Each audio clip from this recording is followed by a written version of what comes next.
So yun nga guys, nauwi pa lang kami galing trabaho, kaya dito na nga pala yung nilinisan ko kaninang dilis. Bali tinanggal ko na yung ulo niya, saka nilagyan ko na ng ilang sangkap. So yung kumuha na ako agad ng kawali at upang mainit na habang minamarinate pa yung dilis. Yan. So ayan na nga, nilagyan na ng ilang sangkap.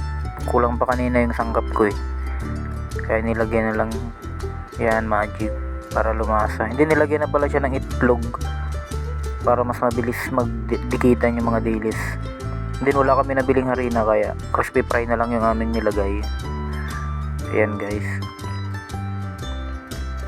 katapos lagyan yan eh, chinek ko na nga pala yung kawali kung mainit na.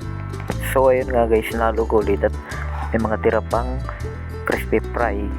Yan nga, ready na siya para sa luto. So yan, sinalang na nga namin.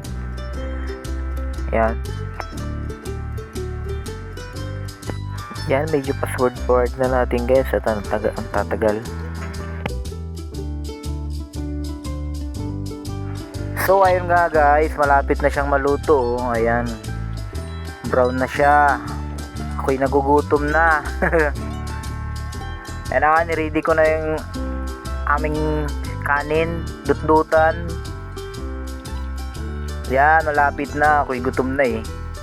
Yan, ready na, kakain na kami.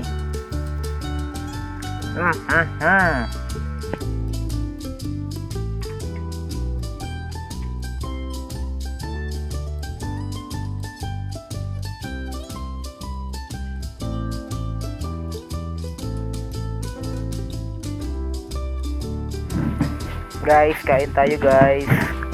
Yan, ako talaga ay agad-agad nang umupo at ako'y gutom na. Grabe, anong oras na kasi?